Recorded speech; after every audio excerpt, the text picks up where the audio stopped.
Understanding पढ़ा, उसके बाद में रिस्क के बाद में इम्पैक्ट, इम्पैक्ट के बाद में कंट्रोल, ठीक है, टाइप्स ऑफ कंट्रोल, उसमें जनरल आईटी कंट्रोल और एप्लीकेशन कंट्रोल। उसमें हमने पढ़ा जनरल आईटी कंट्रोल जो है वो कुछ भी नहीं है, एफआरओ ऑब्जेक्टिव को मीट करने के लिए हर 4 तरह की कंट्रोल है, program change, access control, acquisition of application, ठीक है, और पहला वाला डाटा सेंटर। तो आपको पहली वर्ड लिखनी है और उसको objective is, the objective is, और फिर उसके जो कीवर्ड है वो, और टू मीट द एफआरओ मतलब फाइनेंशियल रिपोर्टिंग ऑब्जेक्टिव।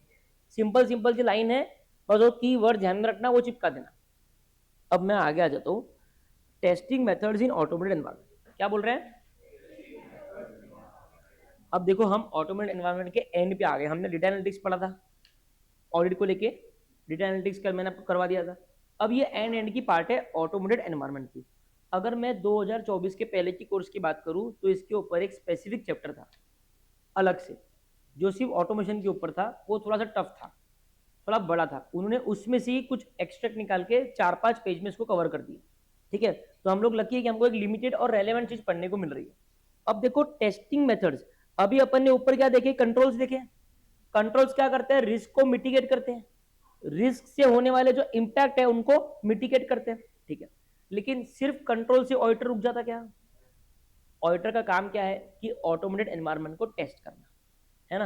अरे भाई कंट्रोल तो मैनेजमेंट लगाता है, हम मैनेजमेंट पे भरोसा कर सकते हैं कि उन्होंने कंट्रोल कैसे लगाए, कितने अच्छे। हमको टेस्ट करना पड़ेगा ना, तभी तो तू तेरा ओपिनियन दे पाएगा, तभी तो तेरे को एविडेंस मिलेगा, तभी तो तू कंक्लूजन कर पाएगा। बराबर बात है। तो आपको करनी है टेस्टिंग। अभी टेस्टिंग कौन कर रहा? ऑडिटर। देखो अभी तक जो भी था ना ये मैनेजमेंट का पार्ट था। कंट्रोल कौन लगाता है? मैनेजमेंट। रिस्क वगैरह सब मैनेजमेंट ने जनरेट किया है, सब उसका है। अब ये मेरा काम है, ठीक है। चलो एक एक करके पढ़ते हैं, मेरे पीछे बोलना। हाँ, inquiry is the most efficient audit test, but it also gives the least audit evidence. हमने बार बार प्रोसीजर देख लिए और हमने बोला सर यही प्रोसीजर आरएपी में लगते हैं, यही प्रोसीजर एफएपी में लगते हैं। मतलब सर इंक्वायरी, इंस्पेक्शन, ऑब्जर्वेशन, री परफॉर्मेंस, री कैलकुलेशन, एनालिटिकल प्रोसीजर्स, ठीक है। ये 6-7 तो मैंने गिना दिया आपको। इसमें सबसे प्रमुख इंक्वायरी है। क्या है? इंक्वायरी है, ठीक है। अदिति यहाँ पे आ जाओ ना थोड़ा। क्या है? इंक्वायरी है, करेक्ट है। अब पता है, और आपको पता है ना, देखो किसी का भी मर्डर हुआ, कोई भी इन्वेस्टिगेशन है, कोई भी बुक्स को लेके अकाउंटिंग ऑडिट है, सबसे पहले आदमी इंक्वायरी करता ना, करता ना।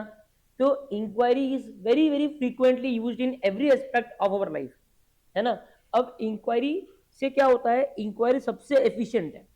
क्यों? क्योंकि आप किससे भी कर लो, फटाफट हो जाती, ठीक है। जो चाहे उससे, किसी से कोई यहाँ नहीं है, दूर पड़ा है, उसको कॉल कर लो, है ना, जूम कॉल कर लो, ये कर लो, वो कर लो, इंक्वायरी फटाफट हो जाती। एफिशिएंट का मतलब सर टाइम कम लगे, करेक्ट है। लेकिन उससे लीस्ट ऑडिट एविडेंस मिलता है। क्यों?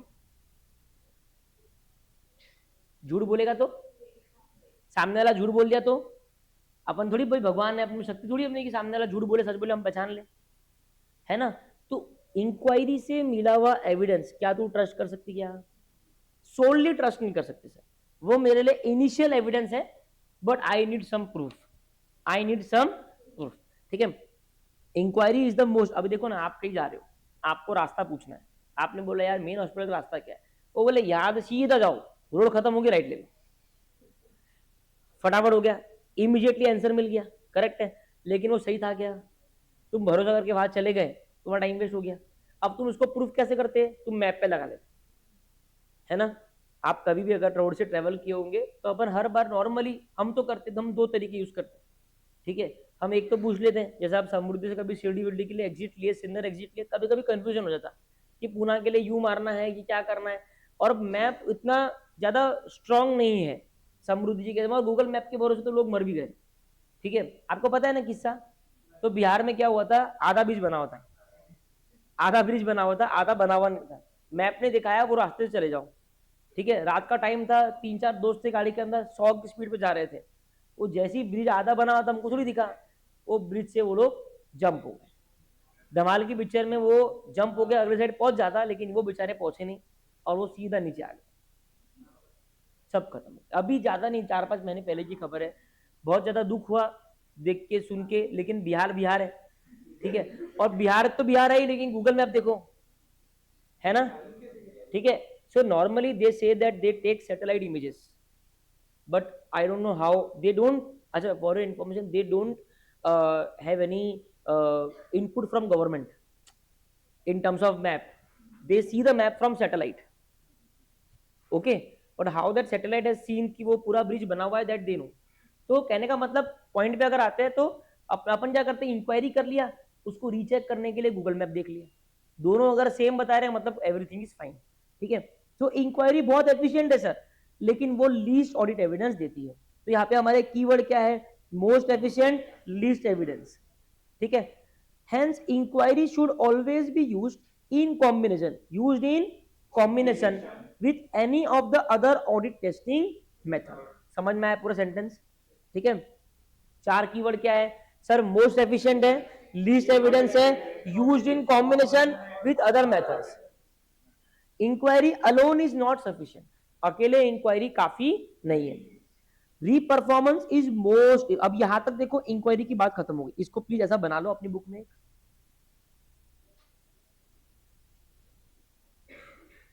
है ना। ये हो गया आपका इंक्वायरी का पार्ट 1। अब इंक्वायरी खत्म हो गया, अब वो बात करेगा दूसरे प्रोसेस की। अच्छा ये प्रोसेस अपन क्यों यूज कर रहे हैं, क्योंकि हमको ऑटोमेटेड एनवायरनमेंट की टेस्टिंग करना है, बराबर है, ठीक है। जब जब प्रोसीजर वगैरह वर्ड आएंगे ना, नॉर्मली इंक्वायरी वगैरह ये सब चीजें आ जाती, ठीक है।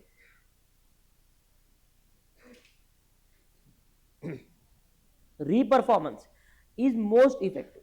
अब देखो कितनी सही बात है, ऑडिटर खुद वो कंट्रोल परफॉर्म करे, जैसे कि सिक्योरिटी गार्ड बन के बैठ गया रात को, ठीक है, उससे बढ़िया एविडेंस किस कैसे मिलेंगे, किसी से पूछना नहीं, किसी से करना नहीं, वो खुद बैठ गया, तो जो उसको 2 दिन में मालूम पड़ेगा वो उसके लिए बेस्ट एविडेंस है। मानते हो ना कि कहाँ कहाँ से चोरी पॉसिबल है ना, कौन कौन लोग सामने से घूम रहे हैं, ठीक है, कौन कौन लोग किस किस तरीके के व्यवहार कर रहे हैं, कितने बार पुलिस की गाड़ी घूमती है, कितने बार वो चौकीदार सीटी बजा रहा है, आपको सब मालूम पड़ता है।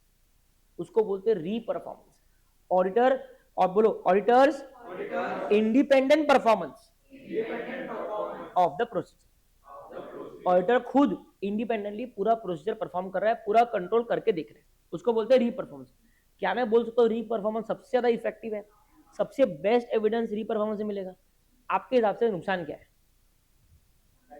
सर? बहुत टाइम लगेगा सर, सारा काम हमने सिक्योरिटी गार्ड के कपड़े पहन के बैठेंगे क्या अपन?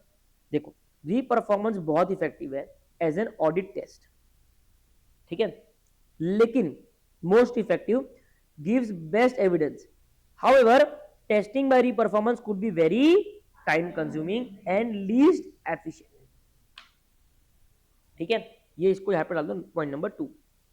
नंबर 2 हो गया सर, परफेक्ट है एकदम। कितना इजी है टेस्टिंग ऑटोमेटेड में, बहुत ज्यादा सुपरस्टार क्वेश्चन है, वेरी वेरी इंपॉर्टेंट क्वेश्चन।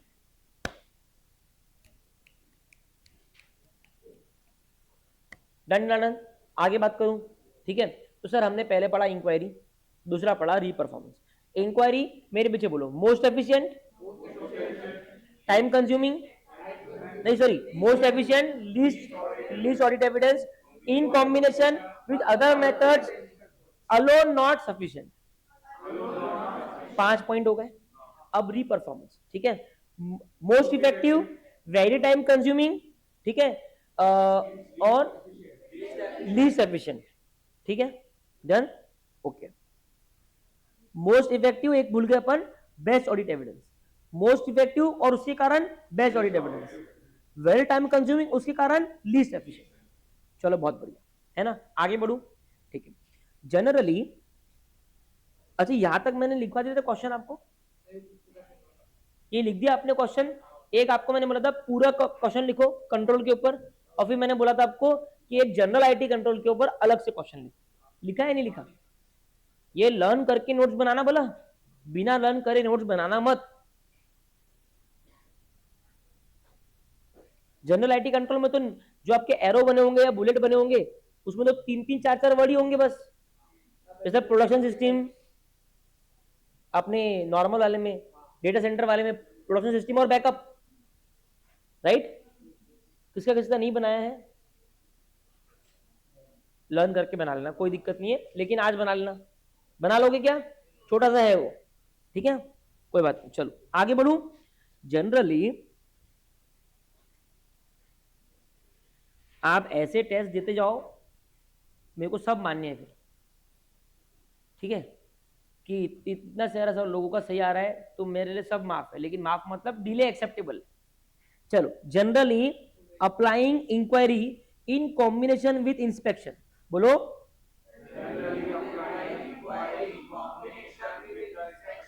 है ना, आप इंक्वायरी को, हमने ऊपर क्या पढ़ा कि सर इंक्वायरी को आप कॉम्बिनेशन में यूज करो। अब वो इंक्वायरी का पार्ट यहाँ पे कंटिन्यू करता है, तो अपन उसको 1 नंबर डाल के कंटिन्यू करेंगे। वो बोलता है इंस्पेक्शन, इंक्वायरी को इंस्पेक्शन के साथ में कंबाइन कर लो। अब जब तूने गूगल मैप लगाया तो तू इंस्पेक्शन ही कर रहा है ना, ठीक है ना, क्या उसने सही बताया है क्या? वैसा ही अगर तुम इंक्वायरी करते हो कि ये आपकी इन्वेंट्री सब कहाँ पड़ी है, सर गोडाउन में पड़ी है, ठीक है, कौन मैनेज करता है, सर राहुल मैनेज करता है, ठीक है, आपने सब इंक्वायरी कर ली। अब इंस्पेक्शन मतलब गोडाउन जाओ, देखो वहाँ इन्वेंट्री है क्या, राहुल है क्या, मतलब जितनी बातें इंक्वायरी से अपने को मालूम पड़ी है उन सबको कंफर्म कर लो, then that evidence will be strong evidence. So generally बोलता है इंक्वायरी को लोग इंडिया में इंस्पेक्शन के साथ में यूज करते हैं, और उसके कारण ये सबसे ज्यादा इफेक्टिव बन जाता है और एफिशिएंट बन जाता है, ठीक है। इसमें अंडरलाइन करेंगे, in combination with inspection, inquiry in combination with inspection, it gives effective and efficient audit evidence. However, which audit test to use, कौन सा ऑडिट टेस्ट में यूज करूं, कौन सा ऑडिट टेस्ट में यूज करूं, कब यूज करूं, कौन से कॉम्बिनेशन में यूज करूं, ये मैटर ऑफ प्रोफेशनल जजमेंट। मैं इंक्वायरी को इंस्पेक्शन के साथ में यूज करूं, कि मैं री परफॉर्मेंस यूज करूं, कि मैं रिकैलकुलेशन यूज करूं, वो सब ऑडिटर का प्रोफेशनल जजमेंट। क्लियर है? तो यही इंक्वायरी का पार्ट रिपीटेड है, ठीक है। तो हमने क्या पढ़ा, इंक्वायरी के बारे में पढ़ा, 5 चीजें पढ़ी। मोस्ट एफिशिएंट, ठीक है, least audit evidence, in combination with others, and not alone sufficient. उसके बाद में हमने क्या पढ़ा, इंक्वायरी के साथ में, इंक्वायरी का बोल दो पहले, inquiry should be used normally in with inspection, it gives effective and efficient audit evidence. Kind of a conclusion कर दिया उन्होंने, ठीक है। फिर री परफॉर्मेंस, फिर री परफॉर्मेंस क्या बोलेंगे, reperformance most effective best audit evidence, है ना, very time consuming least efficient. Done हो गया लर्न। उसके बाद में when testing an automated environment, some of the more common methods are as follows, ठीक है। अब इसमें ऊपर तो उसने बात करा इंक्वायरी और री परफॉर्मेंस की, अब वो नीचे बोलता है कि कुछ और भी मेथड्स है, वो भी सुनते सुनते जाओ। पहला बोले ऑब्टेन करो understanding of how automated transaction is processed by doing a walk through of one end to end transaction. कोई बता सकता है ये यहां तक सिर्फ?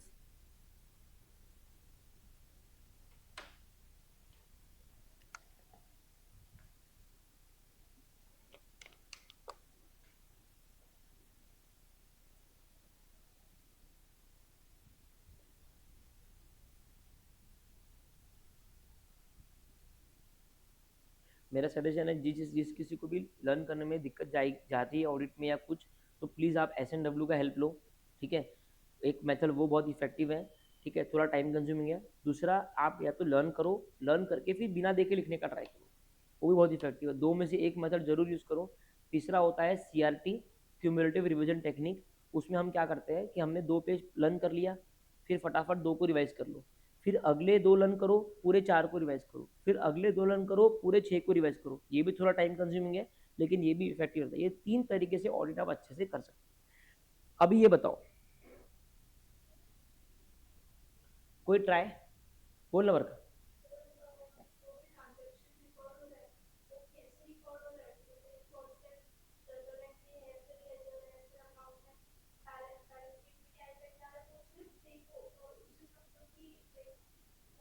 सी सही बोला, वॉक थ्रू। वॉक थ्रू का मतलब खुद एक बार पूरी जर्नी जियो, बोलते ना कभी मेरे शूज में आके देखो, ये वो वाली बात, ठीक है। तो ये बेसिकली क्या है कि एक ट्रांजेक्शन जब फाइनली जाके फाइनेंशियल स्टेटमेंट में कहीं बैठता है, जैसे कि इन्वेंट्री में बैठ गया, है ना, या PP में बैठ गया, तो उसकी जर्नी देखो क्या है।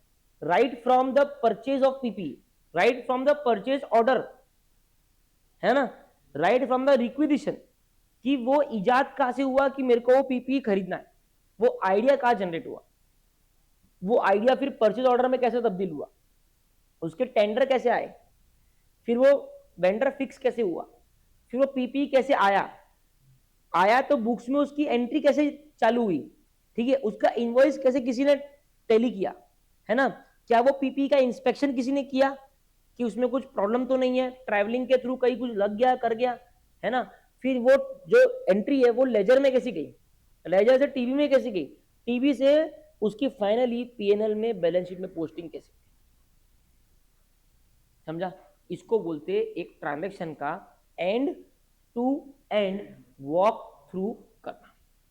इससे पता है आपको समझ में आएगा ये कहां कहां लूप होल्स है, कहां कहां। अब मान लो इसमें मान लो इंस्पेक्शन वाला पार्ट नहीं है कि पीपीई को कोई इंस्पेक्ट नहीं कर रहा, सर क्यों, क्योंकि वो सब ऑटोमेटेड है। जैसे ही मतलब एग्जांपल, थोड़ा सा दिमाग में इमेजिनेशन लगाना, हाँ, एग्जांपल कि कंपनी की ऑटोमेशन ऐसी है कि जैसे ही वो पीपी, कोई भी पीपी कंपनी के फैक्ट्री गेट में एंटर करती है तो वहां पे एक उसकी पंचिंग होती है कि कौन आया कौन गया, देखते ना अपन बहुत जगह पे रजिस्टर लेके खड़ा रहता वो कि भी कौन आया कौन गया, तो ऐसी एक एंट्री होती है, ठीक है, सिस्टम में कि भी पीपी आई, समझो दाल मिल की पीपी आ गई, ठीक है, ऐसी एंट्री हो गई।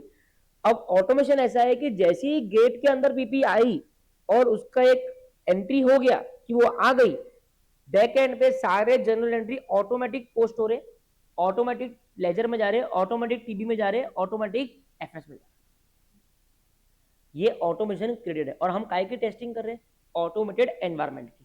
अब यहाँ पे जब तू पूरा वॉक थ्रू करेगी तो देखो क्लैरिटी मिलेगी कि यार ये पीपी का फिजिकल इंस्पेक्शन गेट पे कोई कर ही नहीं रहा है। वही अगर मशीन के जगह पे इंसान होता तो वो एंट्री मारने के पहले एक बार जाता पीपी के पास में, पहले उसको इंस्टॉल होने देता, राइट। हमने AS9 में पढ़ा है कि इंस्टॉलेशन में अगर टाइम लगता है ना, तो आप जब तक वो इंस्टॉलेशन कंप्लीट नहीं होता रेवेन्यू रिकॉग्नाइज मत करो, है ना। और हम यहाँ पे बिना इंस्टॉलेशन के पीपी बुक में डाल दे रहे हैं। समझ में आ रहा है बात को, तो ये मालूम पड़ेगा अगर आप ये वॉक थ्रू कर रहे हो। क्लियर है ना। ये सेंटेंस पढ़ो पूरा, obtain an understanding of how an automated transaction is processed, वापस से, obtain an understanding of how an automated transaction is processed। इतने चीज को मैं अगर हिंदी में बोलूं तो एक जानकारी लो कि ऑटोमेटेड ट्रांजैक्शन कैसे प्रोसेस हो रहा है। अब वो कैसे समझेगा तू, by a walk through of one end to end transaction. आप एक वॉक थ्रू करो एंड टू एंड ट्रांजैक्शन की, और आप वॉक थ्रू जब करोगे, जब आप पूरा वॉक थ्रू करोगे right from beginning to end, तो आपको इंक्वायरी करना पड़ेगा, है ना, आपको ऑब्जर्वेशन करना पड़ेगा। आपको ऑब्जर्वेशन से तो पता चला ना कि उसका इंस्पेक्शन ही नहीं हुआ पीपीई का, समझ रहा ना। तो वॉक थ्रू करना मतलब sir end to end transaction को समझना, लेकिन वो करने के लिए हमें इंक्वायरी करनी पड़ेगी, हमें ऑब्जर्वेशन करना पड़ेगा, हमें इंस्पेक्शन। क्या हम ये क्लियर है क्या। तो ये पॉइंट वॉक थ्रू को लेके,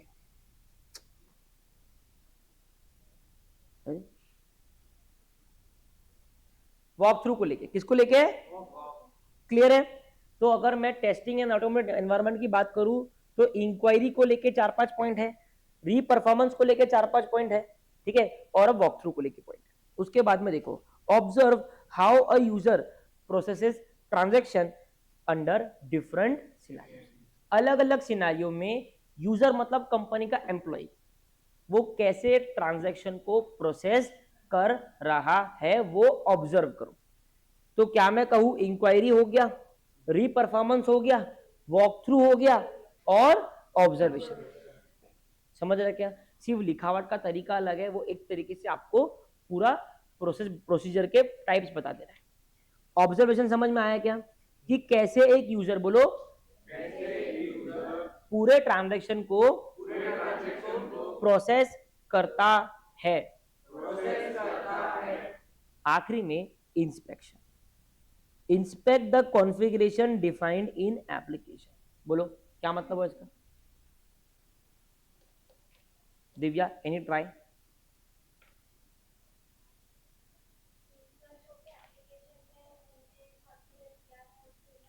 कोडिंग, एप्लीकेशन की कोडिंग सर चेक कर लो, है ना, कि बराबर है नहीं है, कुछ गड़बड़ है क्या है। अभी तुम अगर कार यूज करते होंगे, कार में अपन बहुत बार म्यूजिक सिस्टम का वॉल्यूम सेटिंग करते, बास सेटिंग करते, राइट, है ना, वो सब क्या है, दैट इज कॉन्फ़िगरेशन, है ना, ठीक है, बस वही बात है।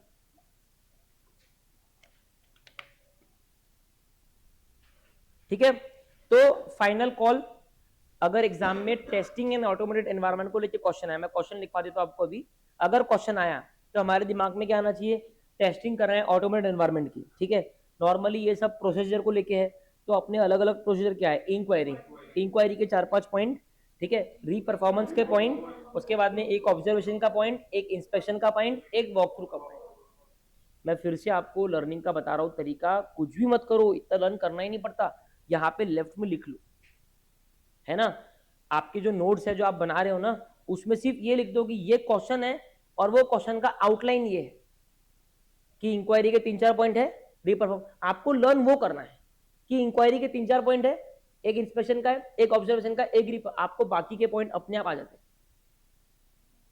ठीक है ना, चलो ओके, ये हो गया डन। अब मैं आता हूं आगे, ये देखो, चलो अभी सब लोग इस पे ध्यान देंगे,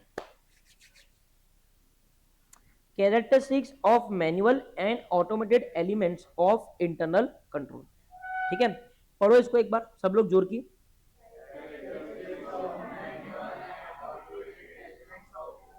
वापस से जरा फील लेके पढ़ो, Characteristics of manual and automated elements of internal control. बस, क्या मतलब है इसका, इंटरनल कंट्रोल के कुछ एलिमेंट ऑटोमेटेड है, कुछ एलिमेंट मैनुअल है, उनके कैरेक्टरिस्टिक्स क्या होते हैं, उनके, समझ में आया, इंटरनल कंट्रोल अभी हम लोग डिस्कस किया था, इंटरनल कंट्रोल ऑटोमेटेड भी होते हैं और मैनुअल भी होते हैं, ठीक है, relevant to the auditor's risk assessment. अच्छा ये लाइन क्यों लिखी है, ऑडिटर, तुम सच्ची अच्छी बताओ मेरे को एक बात, ऑडिटर इंटरनल कंट्रोल के बारे में इतना इंपॉर्टेंस क्यों देता है, रिस्क असेस करने के लिए, इतना कैजुअली बोला निहाल ने, रिस्क, बिल्कुल सही, यही कैजुअलिटी आनी चाहिए, इंटरनल कंट्रोल क्या है, risk assessment, RAP, exactly. So sir मैं इंटरनल कंट्रोल को बार बार हर जगह पे आके इंटरनल कंट्रोल में सुई क्यों अटक रही है, क्यों, क्योंकि रिस्क असेस करने के लिए मैं इंटरनल कंट्रोल देखता हूं अनुष्का, अगर किसी चीज में इंटरनल कंट्रोल वीक है तो रिस्क, रिस्क ज्यादा है तो प्रोसीजर लगाने पड़ेंगे FAP वाले, वो ज्यादा होंगे, ज्यादा टाइम कंज्यूम होगा, ठीक है, और इसी को क्या बोलते हैं, control risk, control risk high तो ऑडिट रिस्क भी हाई, अब ऑडिट रिस्क को कम करना है तो डिटेक्शन रिस्क कम करना पड़ेगा, और डिटेक्शन रिस्क को कम करना है तो प्रोसीजर बराबर है, तो अल्टीमेटली ऑडिटर इंटरनल कंट्रोल क्यों चेक करता है, फॉर असेसमेंट ऑफ रिस्क, तो इंटरनल कंट्रोल चेक करने के लिए उसको मैनुअल और ऑटोमेटेड दोनों एलिमेंट्स जो इंटरनल कंट्रोल के हैं उसके कैरेक्टरिस्टिक्स समझने पड़ते हैं, क्लियर है, ठीक है, आइडियली ये उन्होंने थोड़ा पहले रखना चाहिए था, ये उन्होंने एकदम आखिरी में रखा है, ठीक है, done, manual elements versus automated element in entities internal control, बोलता है इंटरनल कंट्रोल में मैनुअल एलिमेंट क्या क्या हो सकते हैं और ऑटोमेटेड क्या क्या हो सकते हैं, उनकी कैरेक्टरिस्टिक्स क्या क्या हो सकती है, ये ऑडिटर को बहुत ज्यादा जरूरी है समझना, अगर ऑडिटर ये समझ पाएगा तभी तो वो देख पाएगा कि इंटरनल कंट्रोल का रिस्क कैसा कैसा है, अगर उसको समझता ही नहीं कि ऑटोमेटेड क्या होता है या ऑटोमेटेड के कैरेक्टरिस्टिक्स क्या होते हैं तो वो रिस्क क्या समझेगा, बराबर बात है, ठीक है सर। अब पहले देखते हैं मैनुअल एलिमेंट, अच्छा एक छोटा सा उदाहरण जो अपन बार बार देते हैं मैनुअल वर्सेस ऑटोमेटेड का, किसी को अगर कोई गैस कर पाए तो, manual versus automated internal control का एक एग्जांपल अपन बार बार देते हैं, exactly, very very good sir, security guard बंदूक लेके खड़ा है वो मैनुअल इंटरनल कंट्रोल है, सिक्योरिटी कैमरा लगा है वो ऑटोमेटेड इंटरनल कंट्रोल, परफेक्ट है, ठीक है, manual element in internal control में बी मोर सुटेबल, ज्यादा सुटेबल होंगे where judgement are required such as for the following circumstances. ये अपन पहले भी पढ़ चुके हैं कि मैनुअल एलिमेंट्स कहाँ डालना है, जहां पे जजमेंट इन्वॉल्व, जहां पे मैंने आपको एग्जांपल दिया था पेरेंट्स आने का कि एम स्क्वायर पे बहुत सारे पेरेंट्स आ रहे हैं, ठीक है। अब वो जो ऑटोमेटेड कंट्रोल बायोमेट्रिक वाला है उसको तो हमने दे रखा है कि भाई ये चेहरे तेरे को देखने हैं, वो चेहरे आए तो ही गेट खोलना। अब पेरेंट्स के चेहरे थोड़ी उसके अंदर रिकॉर्डेड है, तो वहां पे जजमेंट इन्वॉल्व है कि यार इनको आने दो, है ना, अलार्म मत बजाओ, इनको आने दो, ठीक है। अब जैसे मैंने कल स्पाइडरमैन देखा, तो स्पाइडरमैन में एक सीन था, उसमें वो है ना गवर्नमेंट की बिल्डिंग में जाता है, सुनो ना, नहीं स्पॉइलर नहीं है, स्पॉइलर नहीं है, पक्का स्पॉइलर नहीं है, ठीक है, अच्छी है मूवी। अगर आप वो एक गवर्नमेंट की बिल्डिंग में जाता है, तो बिल्डिंग में जाने के पहले ना पूरा स्कैनिंग होता है आपका, पूरा वो एक आपको डब्बे में डालते हैं, उसमें वो पूरा आपका स्कैन करते हैं कि आपके पास में कोई हथियार तो नहीं है, तो वो मास्क में होता है। तब वो वहां पे लेडी होती है जो मैनेजर होती है, और उसके आजू बाजू में 5-10 गार्ड खड़े हैं, तो वो बोलती है अपना मास्क उतारो, हमको बायोमेट्रिक स्कैन करना है। तो बोलता मैं मास्क नहीं उतार सकता, बोले मास्क उतारो अदरवाइज वी विल शूट। वो सब लोग बंदूक लेके उस पर खड़े हो जाते हैं। उतने में वो बिल्डिंग का डायरेक्टर आता है, बोलता है स्पाइडरमैन है, इसको अलाउ कर दो, इसका मास्क उतारने का नीड नहीं है, और वो गेट खोल देते वो चल जाता। Now this is manual control. वहां पे उनका जजमेंट इन्वॉल्व था कि वो स्पाइडरमैन है, वो मास्क कैसे उतारेगा, करेक्ट है। तो जहां पे जजमेंट इन्वॉल्व है वहां पे मैनुअल कंट्रोल ज्यादा सूटेबल है, क्लियर है, ठीक है। अभी देखो, अब उसमें ना फॉलोइंग सर्कमस्टेंसेस, अभी कुछ कुछ एरिया उन्होंने दिया है जहां पे जजमेंट ज्यादा इन्वॉल्व है, और इन एरियाज में कंट्रोल कौन सा होना चाहिए, मैनुअल। समझ आई बात। पहला, large transactions, unusual transactions, non recurring transactions. Unusual transaction मतलब पेरेंट्स का आना, रोज रोज थोड़ी आते हैं, ठीक है। नॉन रिकरिंग है, वही रोज रोज नहीं आते। लार्ज ट्रांजेक्शन का मतलब क्या हो गया, फॉर एग्जांपल सारे बच्चे, नॉर्मली बच्चे कैसे आते हैं, एक के बाद एक के बाद एक के बाद ऐसे एक करके आते हैं। मान लो एक साथ में सारे बच्चे आ गए, कोई इवेंट है, ठीक है, तो वो ऑटोमेटेड कंट्रोल शायद उतना फिट ना हो, गर्दी हो जाए, केओस क्रिएट हो जाए, तो वहां पे उसको बंद करके गेट खोलना पड़ता, और फटाफट फटाफट लोगों को अंदर लेना पड़ता, और फटाफट चेहरे देख के टिक करना पड़ता, करेक्ट है ना, समझ में आई के बात। तो सर हम manual element of internal control कहां पे यूज करते हैं, जहां पे जजमेंट इन्वॉल्व है, और सर कुछ सर्कमस्टेंसेस है जहां पे जजमेंट इन्वॉल्व होते हैं, उसमें से पहला कौन सा है, large unusual transactions. Unusual non recurring एक ही होगा, एक ही बोल दो उसमें, करेक्ट है। यहां तक किसी को डाउट है क्या, नहीं। उसके बाद में सेकेंड एग्जांपल जहां पे ज्यादा जजमेंट इन्वॉल्व है और हेंस वहां पे मैनुअल कंट्रोल लेना है, बराबर है। Circumstances where errors are difficult to define, या फिर एंटिसिपेट, या फिर प्रेडिक्ट। Anybody can try. ऐसे सर्कमस्टेंसेस जहां पे एरर डिफिकल्ट है डिफाइन, बोलो।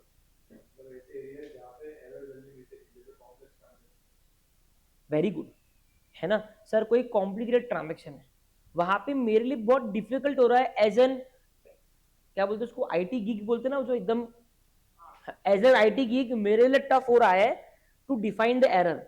अरे यार वो जो बायोमेट्रिक है उसको कोई ना कोई बैकएंड पे डिफाइन करता है ना, कि ये चेहरे तेरे को अंदर लेने हैं, ये चेहरे तेरे को अंदर नहीं लेने हैं, ये तो सरल है। मान लो कोई कॉम्प्लिकेटेड है। अब फॉर एग्जाम्पल एक बच्चा है, जब वो ज्वाइन किया वो पूरा क्लीन शेव था, 3-4 महीने में वो छत्रपति शिवाजी महाराज बन ऐसा करके आ रहा है, ठीक है। किसी को ऐसा तो अलाउड नहीं है। अब वो यश सुपरस्टार, उसकी देखी दाढ़ी, आपने गूगल पर डालना यश सुपरस्टार विदाउट दाढ़ी, आप पहचानोगे ही नहीं उसको। विराट कोहली दाढ़ी विदाउट दाढ़ी कितना डिफरेंट दिखता है ना, कुछ कुछ लोग होते हैं वैसे, ठीक है। सो अब ये डिफिकल्ट है डिफाइन करना, तुम दाढ़ी भी कैसे रखोगे, किसी को सिस्टम को कैसे बोलोगे दाढ़ी क्या है, कोई फ्रेंच कट बना के आ रहा है, करेक्ट ना। अमिताभ बच्चन को बिना फ्रेंच कट की इमेजिन करो।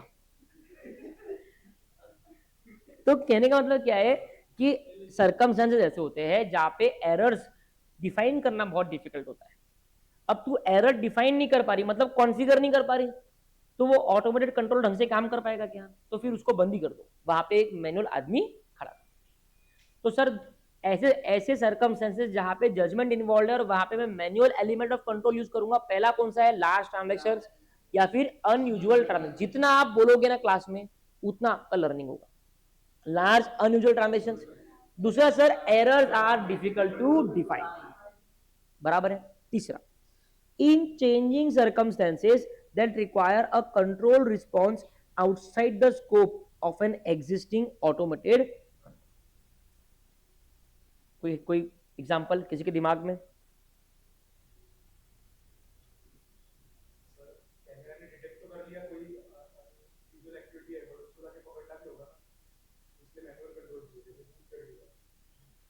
नहीं वो तो है, वो कॉम्बिनेशन हो गया। हम बात कर रहे हैं कि यहाँ पे ऑटोमेटेड होना ही नहीं चाहिए। नॉर्मली एक नॉर्मल सर्कमस्टेंसेस में automated is okay, suddenly circumstances change हो गए, सडनली सर्कमस्टेंसेस चेंज हो गए। फॉर एग्जांपल बैच चेंज हो गई, है ना, बैच चेंज हो गई, नए बच्चे आ रहे हैं, उनके किसी की भी कॉन्फ़िगरेशन नहीं है, ठीक है, उनकी ज्वाइनिंग्स को टाइम है, उनकी माइग्रेशन को टाइम लगेगा, तो वो जितना टाइम माइग्रेशन को लगेगा 15-20 दिन 1 महीना, वो टाइम पे बिना कंट्रोल के काम कर सकते हैं क्या?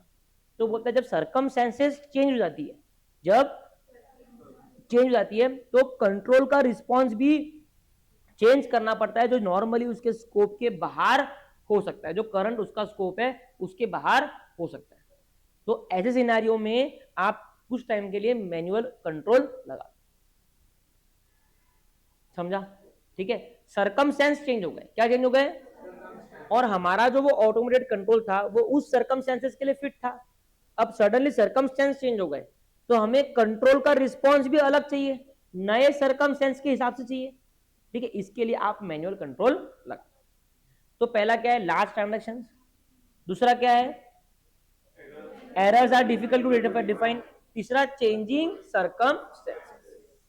चौथा in monitoring the effectiveness of automated control. तो बताया रहेगा प्रीत, चौथा ये तो कुछ भी नहीं।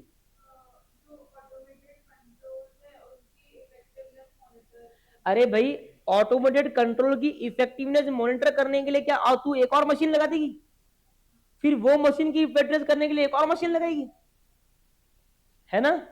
अभी चैट जीपीटी अपने आप चलता क्या?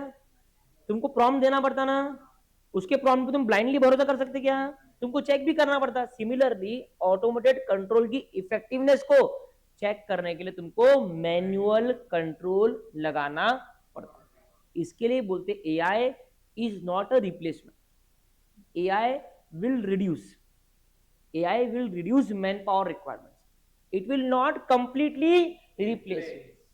एक बहुत अच्छी लाइन मैंने पढ़ा था, I am very much fond of AI, मैं बहुत ज़्यादा करते रहता हूँ अपने ग्राफिक्स बनाना, ये करना, कुछ और भी चीज़ जैसे टाइम पास के लिए, ठीक है। तो मेरे को बहुत बहुत ही it's a beyond imagination innovation done by mankind in at least this 25 years, ठीक है। तो उसमें क्या होता है, उसमें क्या होता है कि आप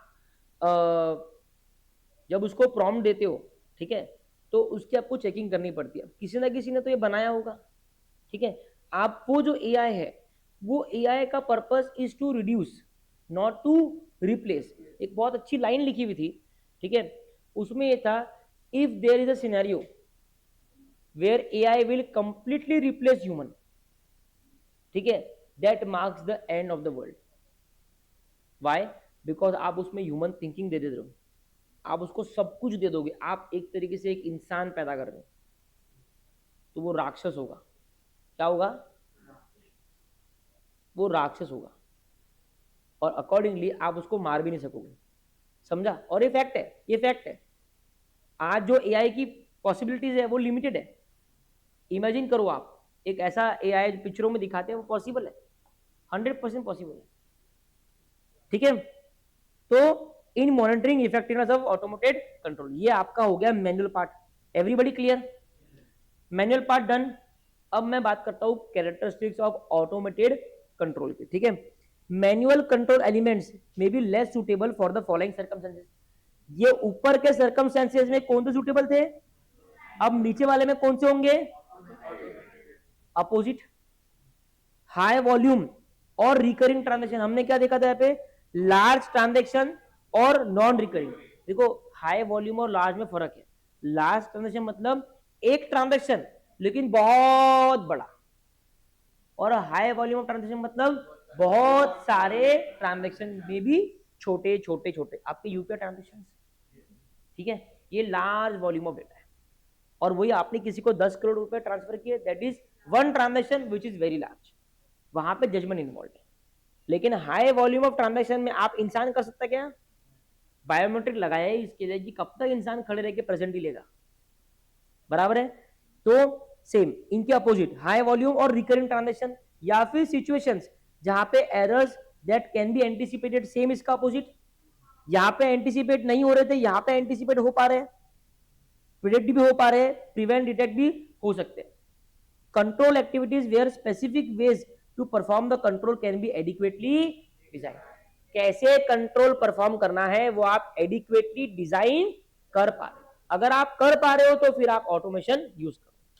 यहां पे उसका अपोजिट था कि आप डिफाइन नहीं कर पा रहे थे, आप कंट्रोल रिस्पॉन्स डिफाइन नहीं कर पा रहे थे चेंजिंग सर्कमस्टेंसेस में। समझ में आया, पक्का समझ में आया। मैं आपको 2 मिनट दे रहा हूं, गंदी से गंदी लैंग्वेज में, मतलब राइटिंग में आप ये फटाफट लिखो, SNW करो जल्दी, ये वाला मैनुअल करके, ये वाला ऑटोमेट करके, फटाफट।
हो गया, चलो अब मैं अगले टॉपिक पे आता हूं, internal financial control as per regulatory requirements.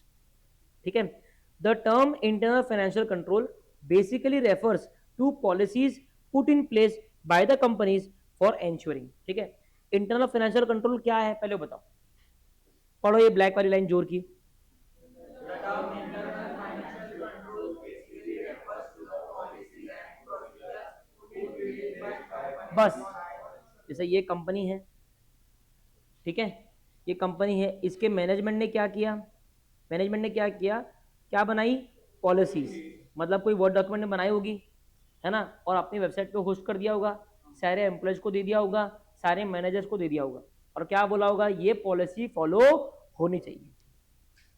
समझ में आया, IFC होता क्या है, it is nothing but a policy framed bye the company. अच्छा, वो पॉलिसी क्यों फ्रेम करी कंपनी ने, ये एंश्योर करने के नीचे दिए गई 5 चीजें एंश्योर करने के लिए फ्रेम करी। पहले मैं क्वेश्चन लिखवा दूं आपको, है ना, आप क्वेश्चन लिखो, 2 क्वेश्चन लिखवा दो।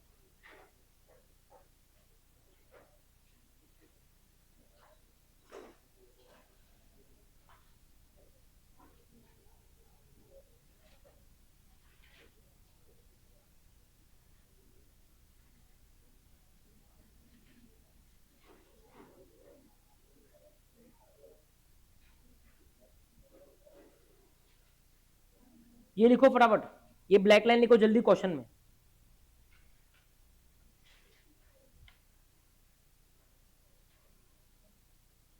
जल्दी लिखो।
उसके आगे लिखो,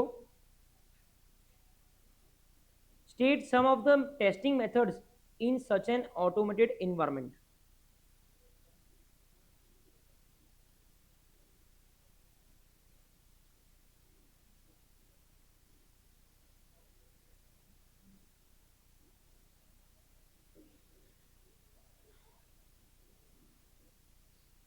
हो गया। उसके बाद में जगह छोड़ दो, इंक्वायरी, री परफॉर्मेंस, ऑब्जर्वेशन, इंस्पेक्शन, राइट, जगह छोड़ो हाफ अ पेज। उसके बाद में लिखो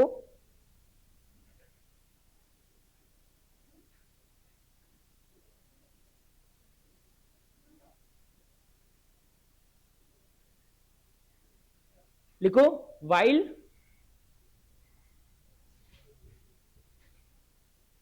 while designing internal control, while designing internal control, manual elements in internal control may be more suitable, manual elements in internal control may be more suitable where judgment is involved,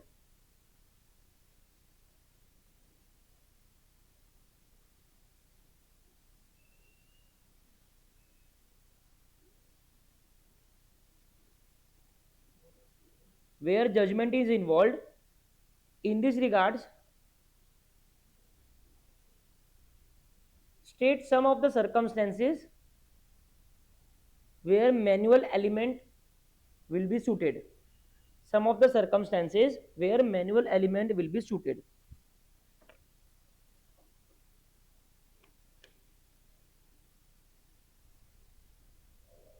And some of the circumstances where manual will not be suited.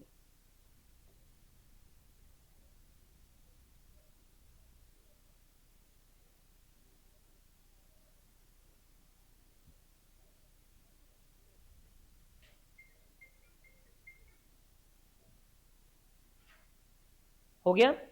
अब इसके लिए कुछ मेरे ख्याल से half a page बहुत हो गया छोड़ना, ठीक है। उसके बाद में एक और क्वेश्चन लिखो, the term internal financial control bracket में IFC, the term internal financial control bracket में IFC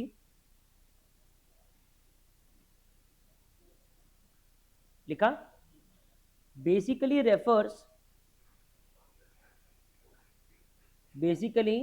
refers to policies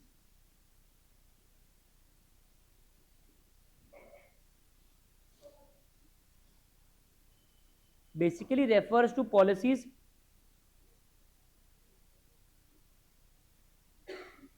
implemented by the companies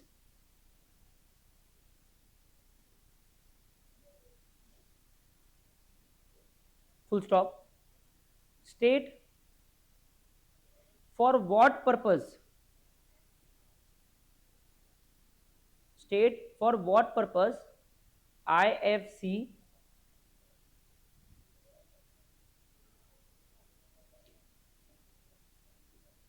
is implemented. पहला है reliability of financial reporting.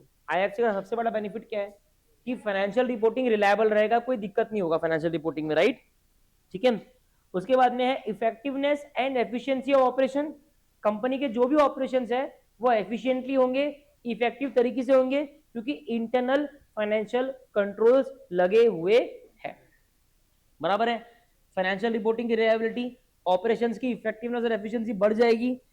Compliance with applicable laws and regulation, जो भी laws and regulations है उनका compliance बढ़िया हो जाएगा। मतलब ऐसा नहीं होगा कि हम कोई एएफआरएफ को कंप्लाई नहीं कर रहे, है ना, या गवर्नमेंट के दिए हुए कोई रेगुलेशन से कंप्लाई नहीं कर रहे, क्योंकि आईएफसी की जो पॉलिसीज है उसमें सब कुछ लिखा होगा, तो कुछ मिस नहीं हो सकता। तो आईएफसी का फायदा क्या है? फाइनेंशियल रिपोर्टिंग की रिलायबिलिटी, बोलो FR, operations, laws regulations, assets, fraud. Asset safeguarded रहेंगे और फ्रॉड नहीं हो पाएंगे। ठीक है, बोलो पहला FR, fraud, asset, financial reporting, fraud, asset, और उसके बाद में फिर ऑपरेशंस और लॉज एंड रेगुलेशंस। ऊपर पहले ये जो तीन मैंने बोला ये कहीं ना कहीं फाइनेंशियल स्टेटमेंट से जुड़े हुए हैं। फाइनेंशियल रिपोर्टिंग, एसेट्स और फ्रॉड, बोलो वापस से एक और बार। उसके बाद में operations and laws and regulation. Clear है? एक मिनट लो, बिना देखे लिखो रफ बुक में फटाफट, इसमें ही लिख दो, मेन तुम्हारे नोट्स में लिख दो बिना देखे। वापस बोल रहा हूं, एफआर तीन एफएस के है, आईएफसी से क्या हेल्प होगा? एफआर, एसेट्स और फ्रॉड, उसके बाद में ऑपरेशंस और laws and regulations.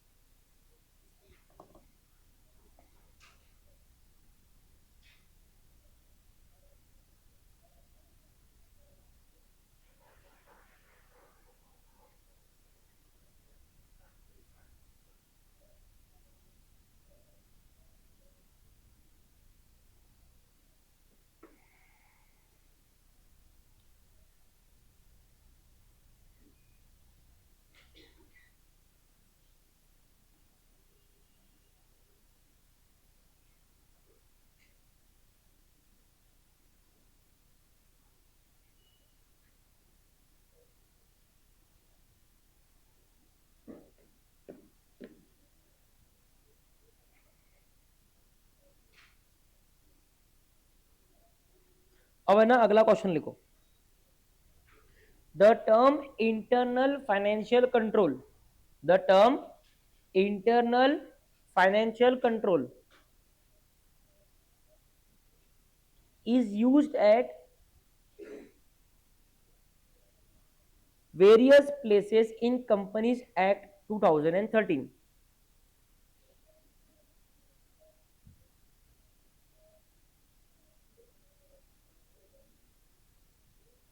Casting various responsibilities, casting various responsibilities, full stop.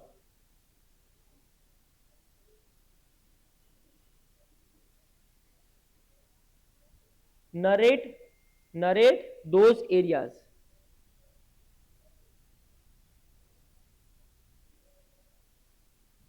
Narrate those area, मतलब क्वेश्चन क्या है, कंपनीज एक्ट में ना बहुत सारे सेक्शंस में आईएफसी का जिक्र करा हुआ है, जहाँ पे आईएफसी की कुछ रिस्पॉन्सिबिलिटीज है।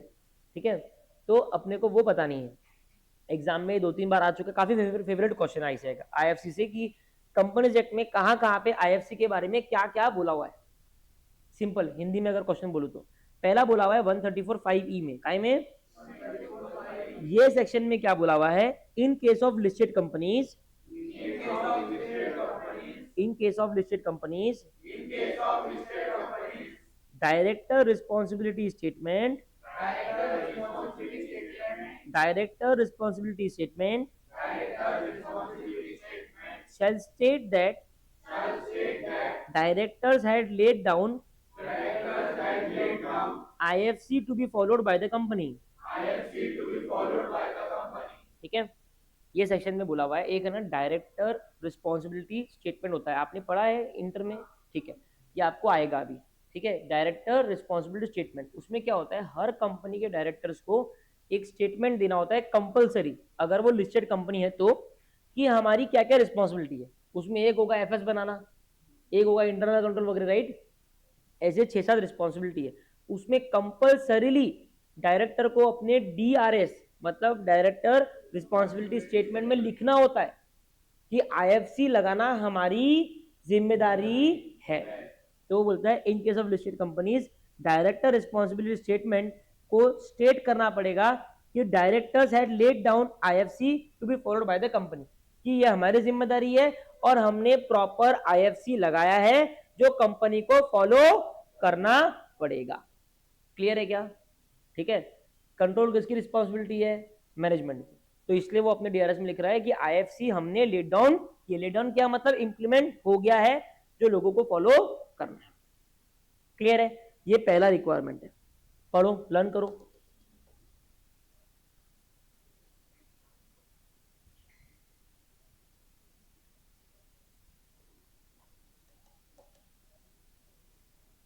वन 134(5)(e) ये लर्न करना पड़ेगा सेक्शन, डायरेक्टर रिस्पॉन्सिबिलिटी स्टेटमेंट। हो गया? हो गया, आगे बढ़ू। ठीक है, चल अब दूसरा देखो, पहले देखते हैं ये वाला 177(4)(7). 177(4)(7) क्या है? हर ऑडिट कमेटी को, every audit committee shell consider evaluation of internal financial control and risk management system. देखो आप सीए फाइनल में आपको मतलब आएगा या नहीं आएगा, ऑडिट कमेटी है सेक्शन नंबर 177। कौन सा?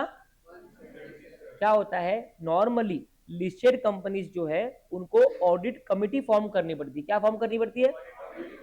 ऑडिट कमेटी का काम क्या होता है कि कंपनी में जो इंटरनल ऑडिट हो रहा है और एक्सटर्नल ऑडिट हो रहा है उनका बराबर कोऑर्डिनेशन हो, वो बराबर काम करे और उसका ओवरसाइट करना, बराबर है। इसी के लिए उसका नाम क्या है? Audit committee. क्या नाम है? उसमें सेक्शन 177 में बोला है कि ऑडिट कमेटी की एक रिस्पॉन्सिबिलिटी ये भी है, और भी रिस्पॉन्सिबिलिटी होगी। उससे अपने को मतलब है क्या? अपने को मतलब है आईएफसी वाली रिस्पॉन्सिबिलिटी क्या है। तो ऑडिट कमेटी को ये देखना है कि कंपनी का जो आईएफसी है वो बराबर है। कोई doubt? Every audit committee shall consider evaluation of internal financial control and risk management system। हर एक ऑडिट कमेटी को इवेल्युएट करना है दो चीज, आईएफसी और रिस्क मैनेजमेंट सिस्टम। अगर आप ये नहीं भी लिखो तो चलता, आप बात चालू है आईएफसी की। कोई डाउट? किसी को राइट डाउट? कंफर्म एकदम परफेक्ट है। ठीक है सर, दो रिक्वायरमेंट है कंपनी, एक 134 में है, एक 177 में। 134 वाली किसकी है? ये किसकी है? ऑडिट। वहां पे वो क्या बोल रहे हैं कि हमने आईएफसी लेट डाउन की है टू बी फॉलोड, यहाँ पे वो क्या कर रहे हैं कि हमने आईएफसी को इवेल्युएट किया है। कोई डाउट? ठीक है, ओके। मैं कॉल किया आपको थोड़ी देर में, थोड़ी देर में कॉल किया। अब देखो तीसरा, इसके सामने देखो इंडिपेंडेंट ऑडिटर, देखो डायरेक्टर, इंडिपेंडेंट डायरेक्टर।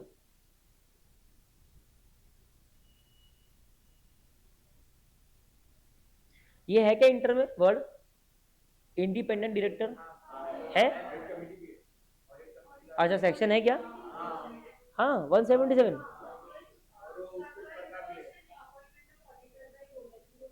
हाँ हाँ बराबर है। और तो इंडिपेंडेंट डायरेक्टर का है, तुमको कौन एलिजिबल है वो है क्या? पूरा लिस्ट उतना नहीं है। वो मैंने पढ़ाया था, अलग बात है, ये ना फाइनल के सेक्शंस है, ठीक है, ये फाइनल के सेक्शंस है। इसमें क्या है कि जैसे मैंने बताया ना ऑडिट कमेटी, अब सुनो इंडिपेंडेंट डायरेक्टर क्या होता है वो सुनो।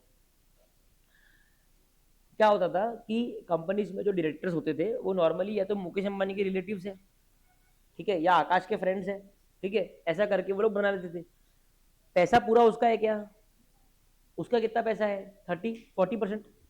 60% पैसा पब्लिक का है, या तो गवर्नमेंट का होगा, या LIC का होगा, या कोई FII का होगा, या नॉर्मल डोमेस्टिक पब्लिक का होगा, बराबर है ना? तो पूरी चलेगी उसकी, ये सही बात है क्या? तो गवर्नमेंट पहले क्या होता था, ये because of business owned companies, मतलब फैमिली ओन्ड कंपनीज, बहुत सारे फ्रॉड्स होते थे। तो गवर्नमेंट ने क्या है डाल दिया क्राइटेरिया, इंडिपेंडेंट डायरेक्टर। क्या मतलब होगा इसका? ये डायरेक्टर वो है जो किसी भी एंगल से कंपनी से रिलेटेड नहीं होने चाहिए। तो वो बेसिकली पब्लिक के प्रतिनिधि है। क्या है? पब्लिक के प्रतिनिधि। समझा? तो ये कंसेप्ट। तो अभी ये सेक्शन 149 जो है वो इंडिपेंडेंट डायरेक्टर का section. The role and functions of independent directors include that they shall satisfy themselves on the integrity of financial information। उनको खुद को सेटिस्फाई करना चाहिए कि फाइनेंशियल इंफॉर्मेशन जो है वो सारी सही है, कोई दिक्कत नहीं है। एंड जो इंटरनल फाइनेंशियल कंट्रोल्स है और रिस्क मैनेजमेंट सिस्टम है वो रोबस्ट है और डिफेंसिबल है, मतलब उनको कोई पार नहीं कर सकता। यही चीज ऑडिट कमेटी में थी, evaluate IFC and RM systems. यही चीज यहाँ पे है, evaluate IFC and RM system. अगर आपने उतना भी लिख दिया आपको मार्क्स है, आपने पूरा नहीं भी लिखा चलता। बोलो, independent director shall evaluate and report and satisfy themselves about IFC and RM that they are robust। Done, बढ़िया है, क्लियर एकदम, ठीक है। ये हो गया आपका इंडिपेंडेंट डायरेक्टर, उसके पहले ऑडिट कमेटी, उसके पहले DRS। अब आखिरी एक सेक्शन है जो बोलता है कि सबको IFC करना जरूरी नहीं है, मतलब हर एक कंपनी को IFC लगाना है वो जरूरी, क्योंकि IFC लगाना मतलब बहुत भारी काम है, ठीक है। अब ये आप जब प्रैक्टिकली CA बनने के बाद में जाओगे आपको समझ में आएगा। तो हर एक कंपनी को अगर गवर्नमेंट इतना बोल दे तो वो बिजनेस कर पाएंगे क्या? उनका सारा का ध्यान काय में जाएगा, ये कंट्रोल लगाओ, ये वो करो, सारे मैनेजमेंट दिन भर कंट्रोल की बातें कर रहे हैं। यहाँ पे धंधा पूरा अमेरिका वाला ले जा रहा है। फिर गवर्नमेंट पूछेंगे अरे हम तो कंट्रोल में लग गए, धंधा ही नहीं बचेगा, कंट्रोल क्या करेंगे? करेक्ट है। तो आप सबको इतना ओवरबर्डन नहीं कर सकते। तो गवर्नमेंट ने बोला एक हम क्राइटेरिया देंगे, वो सिंपल है कि IFC का जो रिक्वायरमेंट है ना, वो प्राइवेट कंपनी को लागू नहीं होगा। किसको लागू नहीं होगा?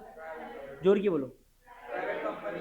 मतलब सारी पब्लिक कंपनी को लागू है, चाहे वो लिस्टेड हो चाहे वो, बोलो पब्लिक कंपनी को किसको लागू है? मतलब जोर की 3 बार बोलोगे, सारी पब्लिक कंपनी को IFC लागू है। बोलो, सारी पब्लिक कंपनी को IFC लागू है। सारी पब्लिक कंपनी को IFC लागू है।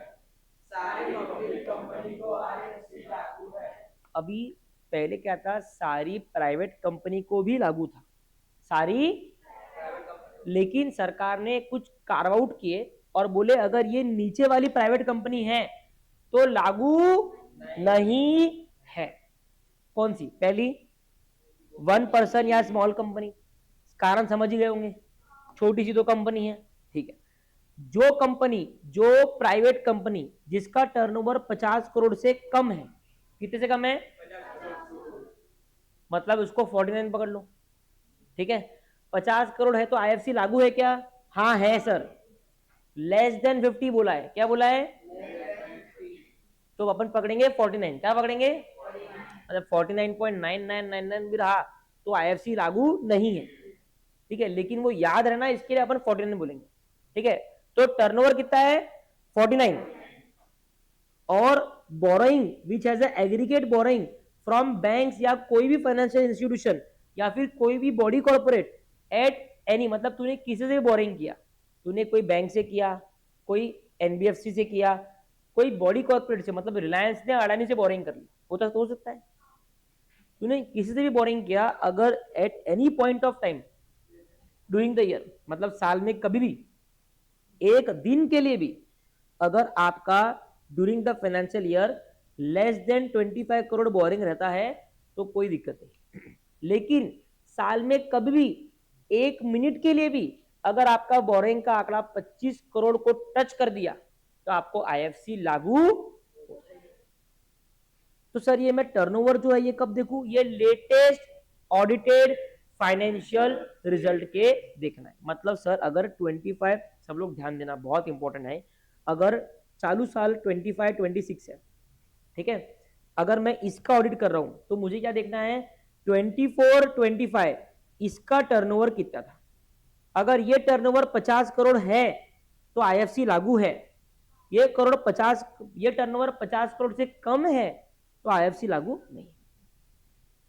लेकिन अगर मैं 25 26 का ऑडिट कर रहा हूं और अगर मैं बोरोइंग वाला लिमिट चेक कर रहा हूं जो कि 25 करोड़ है, तो मैं इसी साल को देखूंगा कि इसी साल में 1 अप्रैल 2025 से 31 मार्च 2026 यही चालू साल में किसी एक भी दिन अगर हमारी बोरिंग 25 करोड़ को टच कर देती है तो आईएफसी लागू हो जाएगा। यहां पे एक ही चीज याद रखनी है, it is less than, not equal to, not equal to. बोल,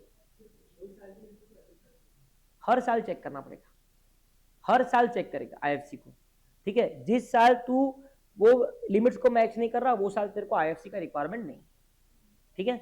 ओके, तो बोलो 50 25, बोलो 50 25, 50 turnover 25 boring, boring any point of time, turnover latest audited financial statement.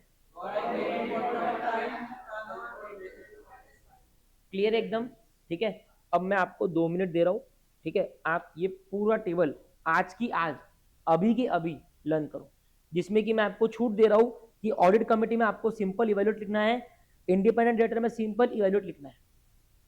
Clear है?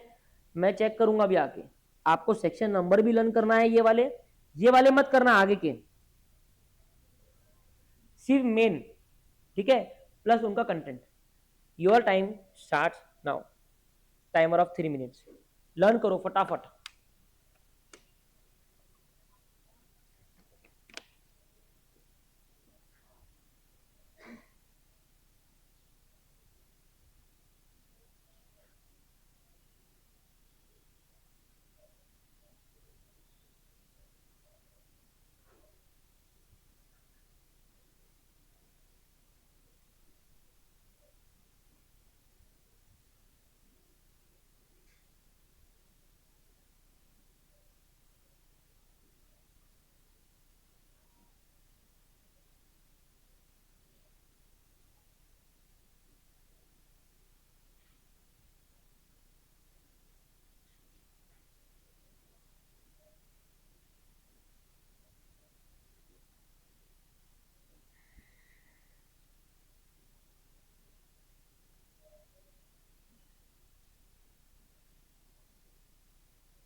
हो गया, सबका हो गया, फटाफट THW करो उसका।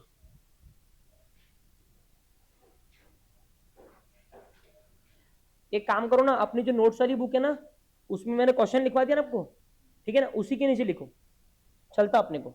मतलब इन एनी केस अपने को डायग्रामेटिक फॉर्म में लर्न करके लिखना था,